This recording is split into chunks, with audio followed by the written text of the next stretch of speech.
Hello, this is home o mind, let's learn together. क्या आपके साथ कभी ऐसा हुआ है कि आपका दिमाग और आपका दिल रस्साकशी कर रहे हो, जैसे दोनों ने टग ऑफ वॉर की नेशनल चैंपियनशिप जीतने की ठान ली हो। ऐसा लगता है आपका एक हिस्सा अपनी लाइफ के लिए एक बहुत ही डिटेल्ड कलर कोडेड स्प्रेडशीट बना रहा है, जबकि दूसरा हिस्सा रो रहा है क्योंकि उसने एक कमर्शियल में एक दुखी कुत्ते को देखा और स्प्रेडशीट में क्राई ब्रेक का कोई कॉलम ही नहीं है। यह एक क्लासिक लड़ाई है। आपका दिमाग कहता है लॉजिकल बनो, सोच समझकर काम करो, जैसे कोई इनर बॉस हो जो हर वक्त परफॉर्मेंस रिव्यू कर रहा हो। लेकिन आपका दिल कहता है मुझे ऐसा महसूस होता है। और कभी कभी दिल तो ऑस्कर जीतने के लिए एक्टिंग भी कर जाता है। ये स्ट्रगल हम सभी से होकर गुजरता है। इंसान होने का मतलब ही है हर दिन इमोशनल रोलर कोस्टर की फ्री राइड। हम सभी बस एक पतली रस्सी पर चलने की कोशिश कर रहे हैं कि हम क्या सोचते हैं और क्या महसूस करते हैं। और कभी कभी खैर हम डगमगा जाते हैं बहुत ज्यादा, और नीचे सेफ्टी नेट भी नहीं है, सिर्फ एम्बैरेसमेंट। यह ऐसा है जैसे एक ही समय में अपने सिर को थपथपाना और पेट को रगड़ना, लेकिन अपनी आत्मा के लिए। और अगर आप दोनों में एक्सपर्ट हैं तो आप ऑफिशियली सुपर हीरो हैं। कुछ लोगों को लगता है कि उन्हें सब कुछ पता है। वे लाइफ में आसानी से चलते हैं, लॉजिक और इमोशन के परफेक्ट बैलेंस के साथ फैसले लेते हैं, जैसे उनके पास सीक्रेट मैनुअल हो जो हमें कभी मिला ही नहीं। वे उन अमेजिंग जिमनास्ट्स की तरह हैं जो हर बार परफेक्टली लैंड करते हैं और हम पीछे से स्लो क्लैप करते हैं। हम उन्हें देखते हैं और सोचते हैं वाह, वे ऐसा कैसे करते हैं। शायद उनके पास इनविजिबल केप है, लेकिन हम में से कई लोगों के लिए ये इतना आसान नहीं है। हम अटक जाते हैं और फिर गूगल करते हैं how to make decisions without losing mind. हम एक सिंपल टेक्स्ट मैसेज पर तब तक ओवरथिंक करते हैं जब तक हमारा दिमाग स्क्रैम्बल्ड एग्स जैसा नहीं हो जाता, और फिर भी रिप्लाई के या हम अपनी भावनाओं से इतने ओवरवेल्म्ड हो जाते हैं कि हम ठीक से सोच भी नहीं पाते और फ्रिज में रखी आइसक्रीम ही सॉल्यूशन लगती है। ये एक मेसी, कॉम्प्लिकेटेड और कभी कभी मजेदार डांस है जो हम हर दिन करते हैं, और कोई भी म्यूजिक बंद नहीं करता, और यह ठीक है। यही हमारी कहानियों को दिलचस्प बनाता है, वरना सबकी लाइफ एक ही बोरिंग प्लेलिस्ट होती। दो दिशाओं में खींचे जाने की यह फीलिंग बहुत पुरानी है। शायद डायनासोर्स भी कंफ्यूज थे, ईट प्लांट और ईट केक। यह लेजेंड्स, पोएम्स और शायद बहुत सारी ऑकवर्ड फर्स्ट डेट्स की बात है। और हर बार बिल कौन देगा, वही सवाल। प्राचीन यूनानियों के पास इसके बारे में भी एक कहानी थी, एक बड़ी ड्रामेटिक कहानी जिसमें समुद्री राक्षस थे और शायद एक ग्रीक हीरो जिसने एक्सीडेंटली सेल्फी ले ली। वे जानते थे हजारों साल पहले भी कि लाइफ में आगे बढ़ना खतरनाक पानी में सेलिंग करने जैसा है, और जीपीएस सिग्नल हमेशा लॉस्ट रहता है।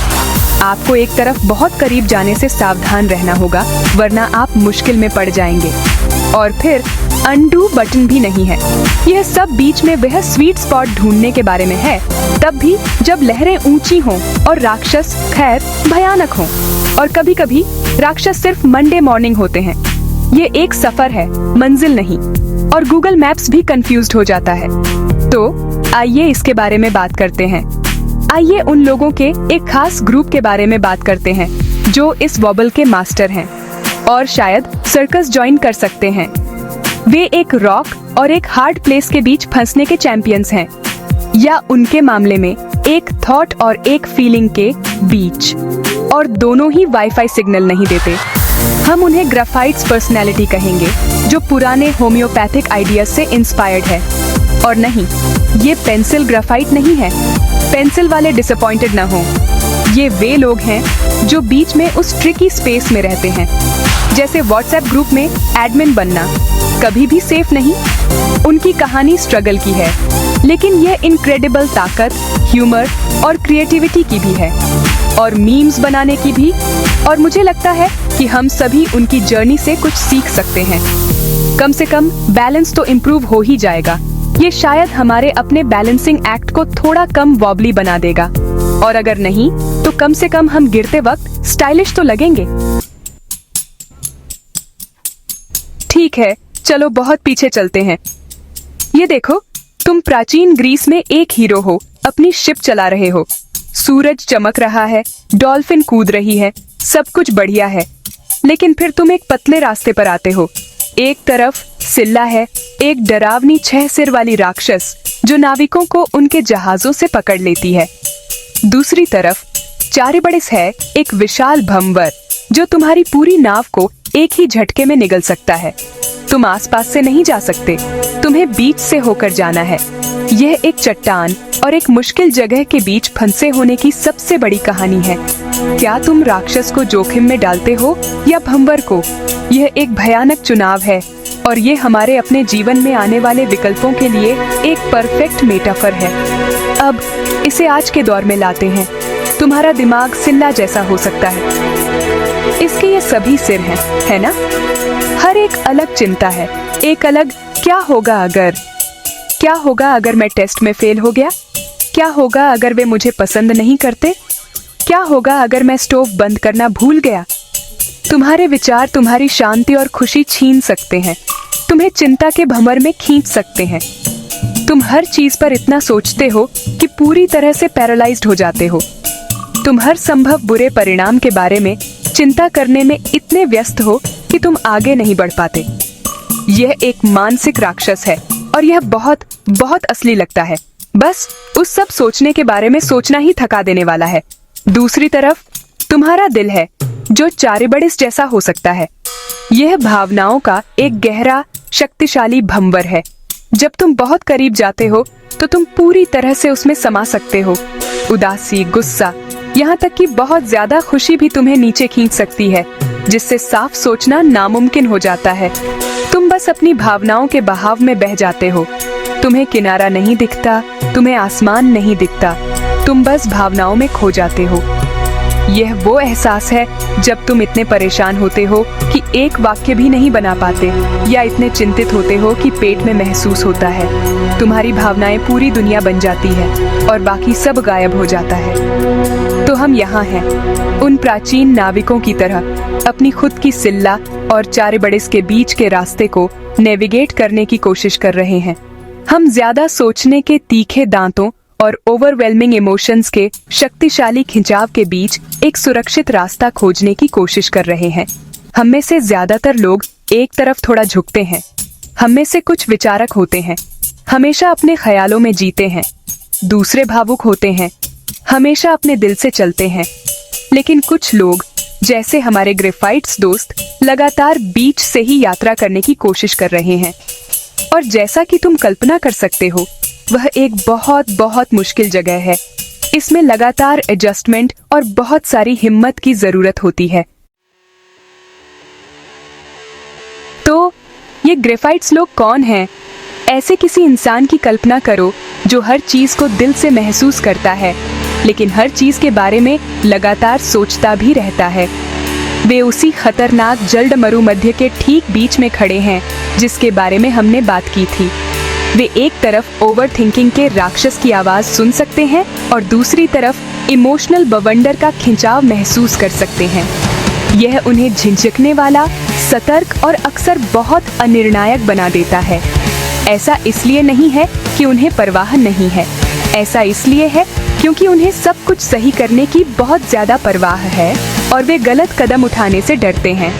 वे तार्किक होना चाहते हैं, लेकिन उनकी भावनाएं बार बार उमड़ती रहती हैं। वे अपनी भावनाओं पर भरोसा करना चाहते हैं, लेकिन उनका दिमाग लगातार आपत्तियां उठाता रहता है। यह अंदरूनी संघर्ष सच में थका देने वाला हो सकता है।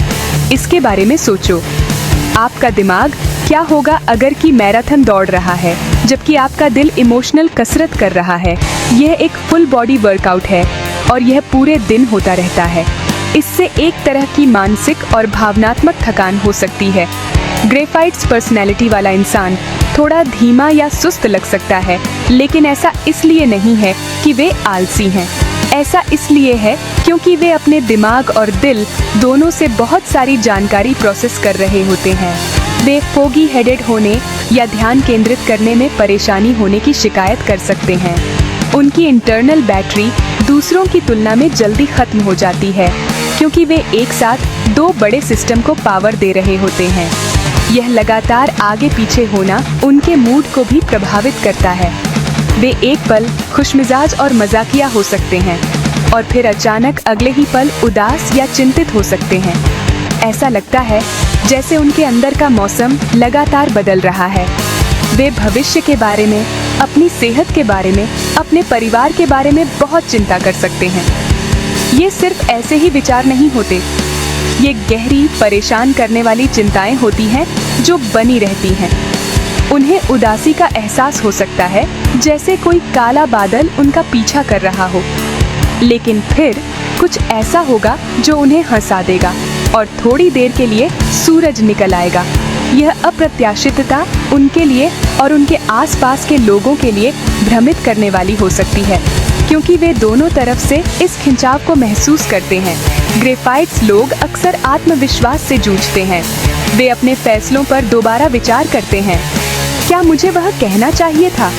क्या वह सही चुनाव था? शायद मुझे दूसरा काम करना चाहिए था। यह आत्मसंदेह उन्हें जोखिम लेने या नई चीजें आजमाने से रोक सकता है। उनके पास इतने अच्छे विचार होते हैं और इतना प्यार होता है देने के लिए, लेकिन वे प्लानिंग और चिंता करने के चरण में फंस जाते हैं। वे ऐसे व्यक्ति की परिभाषा हैं जो खुद के सबसे बड़े आलोचक हैं। अपने तार्किक दिमाग और अपने संवेदनशील दिल के बीच एक कभी न खत्म होने वाली बहस में फंसे हुए हैं। यह रहने के लिए एक मुश्किल जगह है, लेकिन यह उन्हें इतना विचारशील और सहानुभूतिपूर्ण भी बनाता है। चलो देखते हैं कि रियल लाइफ में यह कैसे होता है। एक छोटे लड़के लियो की कल्पना करो। उसकी टीचर क्लास से उनके पसंदीदा जानवर को ड्रा करने के लिए कहती है। लियो को जानवर बहुत पसंद है। उसे शेर की ताकत पसंद है और लोमड़ी की चालाकी भी। उसका दिल बहुत एक्साइटेड हो जाता है, लेकिन फिर उसका दिमाग चलने लगता है। कौन सा जानवर बनाने के लिए सबसे अच्छा है? शेर बनाना बहुत कॉमन है। लोमड़ी बनाना शायद बहुत मुश्किल हो। क्या होगा अगर उसकी ड्राइंग अच्छी नहीं बनी? वह परफेक्ट जानवर के बारे में सोचते हुए इतना टाइम लगा देता है और अपनी ड्राइंग स्किल्स के बारे में चिंता करते हुए कि क्लास खत्म होने से पहले वह पेपर पर मुश्किल से एक लाइन ही बना पाता है। वह ऑन इंस्पायर्ड नहीं है, वह एक साथ बहुत ज्यादा इंस्पायर्ड और ओवर एनालिटिकल है। अब एक एडल्ट के बारे में सोचते हैं। सेरा नाम की एक महिला जो एक वेकेशन प्लान कर रही है। उसका दिल इटली के एक बीच का सपना देख रहा है। वह लगभग सूरज को महसूस कर सकती है और पास्ता का स्वाद ले सकती है, लेकिन उसका दिमाग, हमारा पुराना दोस्त सिला, एक लिस्ट बनाना शुरू कर देता है। कॉस्ट का क्या? फ्लाइट के टाइमिंग का क्या? क्या यह सेफ है? वह हफ्तों तक स्प्रेडशीट बनाने, रिव्यूज पढ़ने और हर पॉसिबल इटिनरी को मैप करने में बिताती है। प्लानिंग की खुशी उसे परफेक्ट करने के तनाव में खो जाती है। वह सपने और डिटेल्स के बीच इतना फंस जाती है कि वह आखिर में कहीं भी जाने के लिए बहुत थकी हुई महसूस करती है। वेकेशन एक्साइटमेंट की बजाय चिंता का सोर्स बन जाती है। यह रिलेशनशिप्स पर भी लागू होता है। एक ग्रेफाइट्स पर्सन किसी वंडरफुल इंसान से मिल सकता है। उसका दिल थोड़ा उछलने लगता है, लेकिन फिर उसका दिमाग सवाल पूछना शुरू कर देता है। क्या वे सच में वही हैं? उनकी कमियां क्या हैं? क्या होगा अगर यह 5 साल में काम नहीं करता? वे हर बातचीत और हर टेक्स्ट मैसेज को एनालाइज करते हैं, प्रॉब्लम्स ढूंढते रहते हैं। वे चोट लगने से इतना डरते हैं, इमोशनल भनवाट, कि वे खुद को बचाने के लिए अपने विचारों, राक्षस का उपयोग करते हैं। यह उन्हें दूर या अनइंटरेस्टेड दिखा सकता है, जबकि असल में वे बस हर चीज को बहुत बहुत डीप लेवल पर प्रोसेस कर रहे होते हैं। वे सेफली यात्रा करने की कोशिश कर रहे हैं, लेकिन कभी कभी वे एक सुंदर आइलैंड के पास से निकल जाते हैं। यहाँ तक कि सिंपल चीजें भी कॉम्प्लिकेटेड हो सकती हैं। एक मूवी चुनने में 30 मिनट की डिबेट हो सकती है। डिनर के लिए क्या खाना है, ये डिसाइड करना एक मेजर लाइफ डिसीजन जैसा लग सकता है। ग्रेफाइट्स पर्सनैलिटी के लिए दुनिया चॉइसेस से भरी है और हर चॉइस का एक लॉजिकल साइड और एक इमोशनल साइड होता है जिसे तौलना पड़ता है। यह कोई कमी नहीं है, बस उनके इंटरनल सिस्टम ऐसे काम करता है। वे केयरफुल, कंसीडरेट और थॉरो होते हैं। वे सभी एंगल्स को देखते हैं। चैलेंज यह सीखना है कि एनालिसिस कब बंद करें और बस कूद पड़े, भले ही पानी पहले थोड़ा ठंडा हो। यह इस पर विश्वास करने के बारे में है कि वे राक्षस और भंवर दोनों को संभालने के लिए काफी स्ट्रॉन्ग हैं। हमारे ग्राफाइट्स दोस्तों को सही से समझने के लिए ये देखना जरूरी है कि वे दूसरों से कैसे अलग हैं। चलो इमेजिन करते हैं कि 3 लोगों को एक बुक शेल्फ बनाने को कहा गया है। सबसे पहले है सल्फर पर्सनालिटी।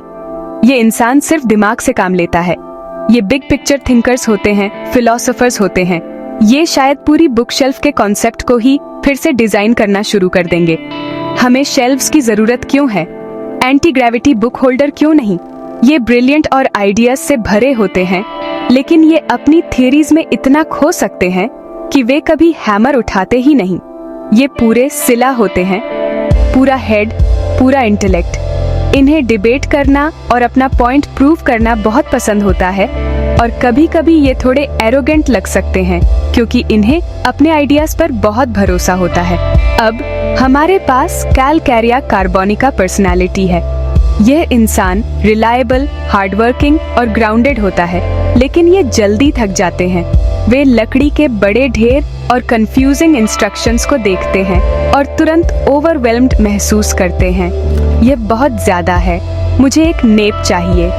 वे चैरिब्डिस के पुल के ज्यादा करीब होते हैं, लेकिन एक अलग तरीके से। वे फिजिकल और मेंटल एफर्ट से घबरा जाते हैं। उन्हें जॉब खत्म करने की अपनी एबिलिटी की चिंता होती है, और वे वही करना पसंद करते हैं जो उन्हें पता है। वे डिपेंडेबल और स्टेडी होते हैं, लेकिन चेंज और बड़े प्रोजेक्ट्स उनके लिए बहुत ड्रेनिंग हो सकते हैं। वे सिक्योरिटी और स्टेबिलिटी को सबसे ऊपर रखते हैं। और फिर हमारे ग्राफाइट्स लोग हैं। वे बुकशेल्फ इंस्ट्रक्शंस को देखते हैं और तुरंत एक्साइटिंग पोटेंशियल और सभी पॉसिबल प्रॉब्लम्स को देखते हैं। अरे, यह लिविंग रूम में कितना अच्छा लगेगा, लेकिन रुको, क्या होगा अगर यह स्क्रू गलत साइज का है? इंस्ट्रक्शंस में लिखा है कि स्टेप 3 स्टेप 4 से पहले आता है, लेकिन यह लॉजिकल नहीं लगता। मुझे डर है कि मैं इसे बिगाड़ दूंगा। वे सल्फर जैसे इंटेलेक्चुअल डिजायर और कैलकैरिया जैसे ओवरवेल्म्ड होने की भावना के बीच फंसे होते हैं।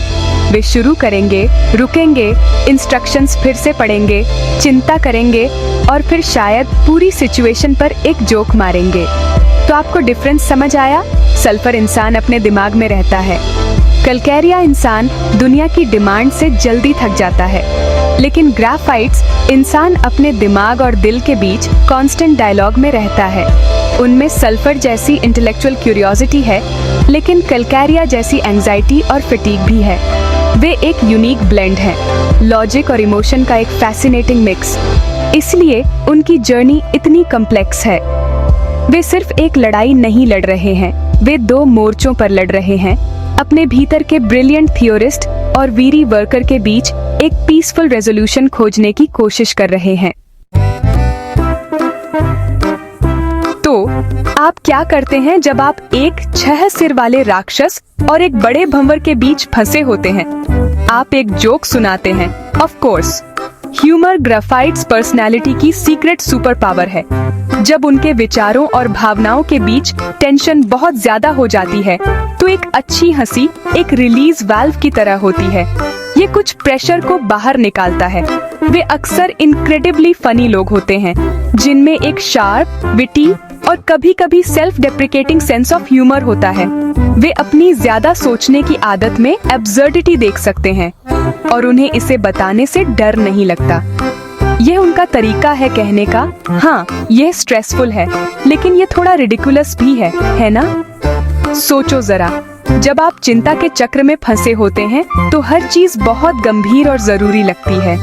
ह्यूमर उस चक्र को तोड़ता है। यह एक अलग नजरिया देता है। एक ग्राफाइट्स पर्सन घंटों तक किसी फैसले पर एगोनाइजिंग कर सकता है, और फिर अचानक वे अपनी ही इंडिसाइसिवनेस के बारे में एक हिलेरियस कमेंट करेंगे। उदाहरण के लिए 45 मिनट्स तक केचप के 2 ब्रांड्स में से एक चुनने के बाद वे कह सकते हैं, मुझे नहीं पता कि कौन सा लेना है। यह वह फैसला है जो मेरी लेगेसी को डिफाइन करेगा।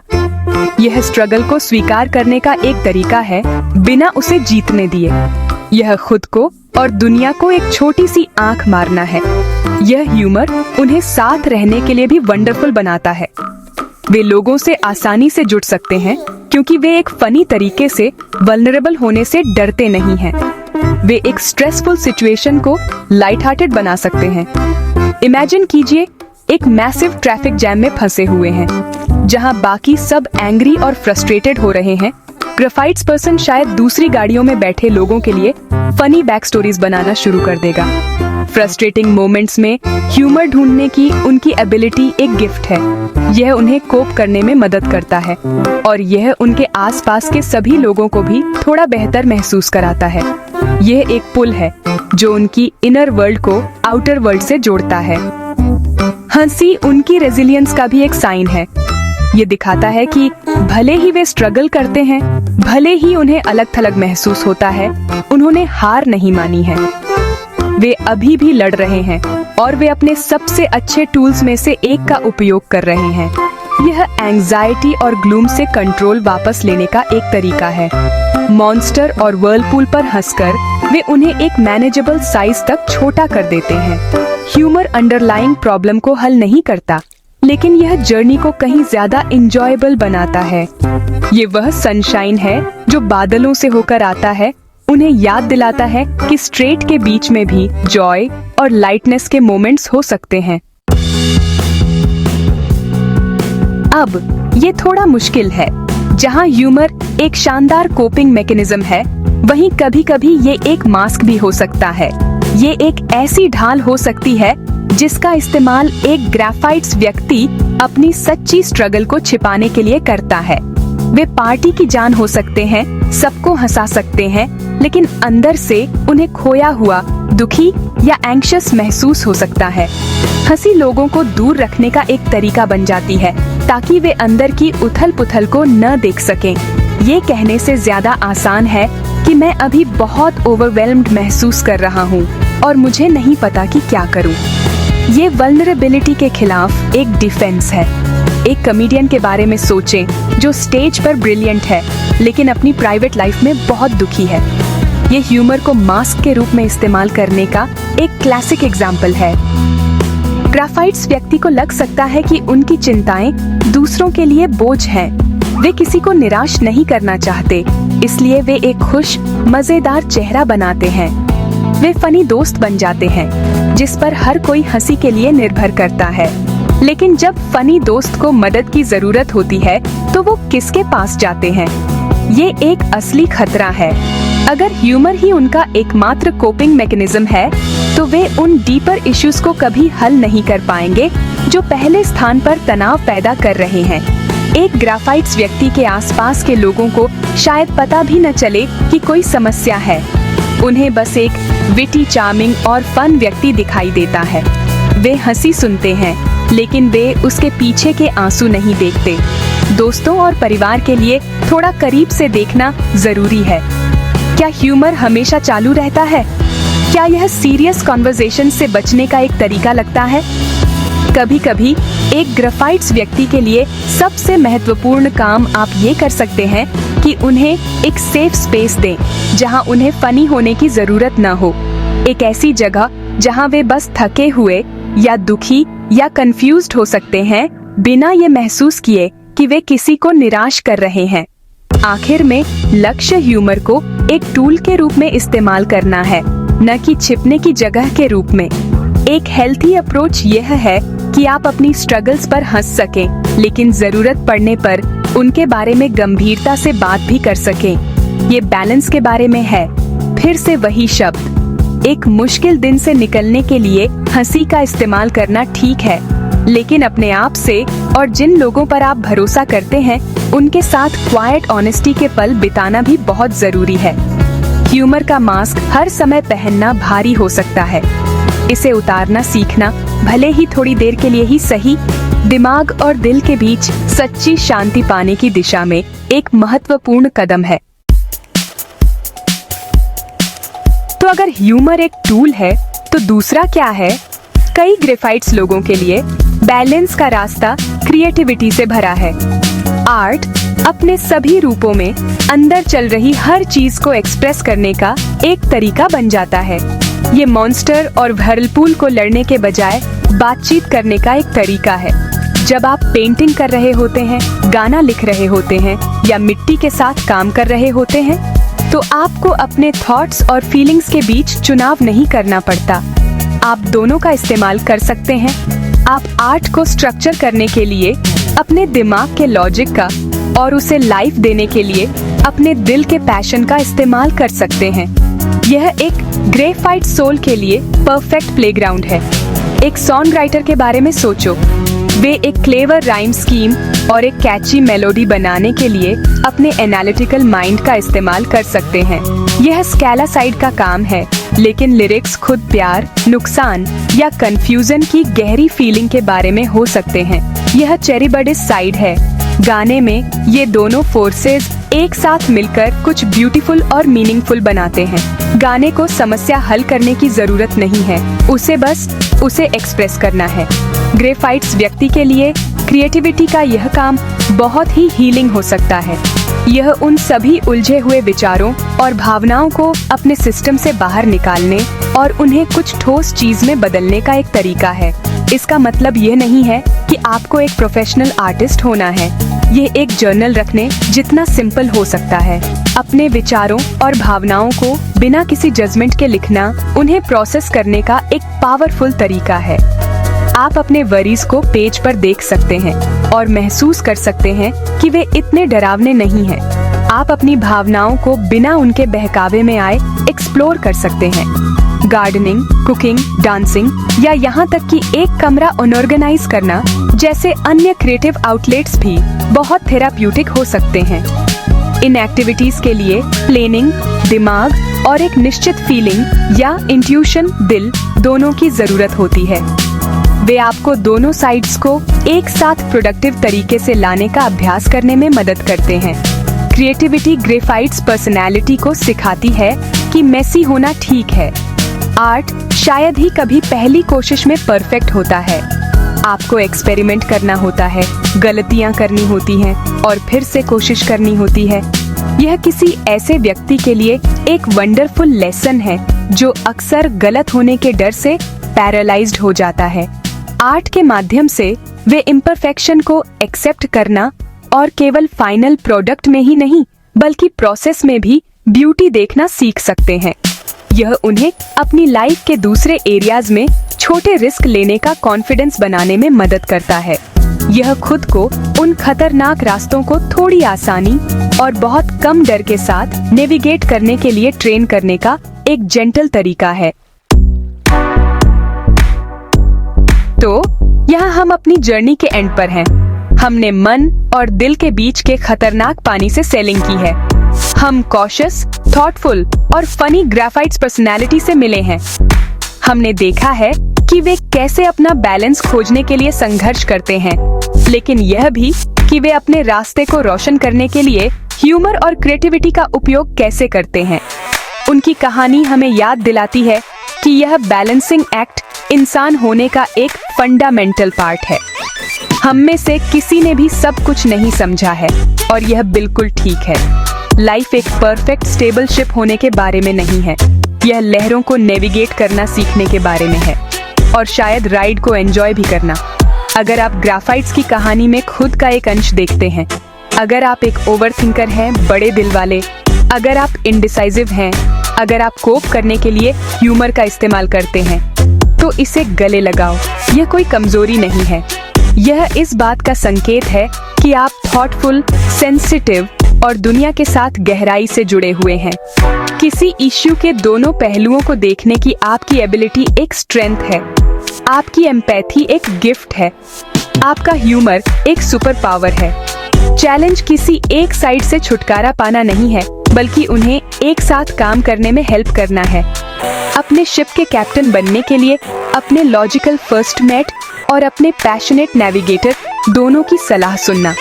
अपने पास मौजूद टूल्स को याद रखें। अपने अद्भुत सेंस ऑफ ह्यूमर का उपयोग हैवी मोमेंट्स में लाइटनेस लाने के लिए करें।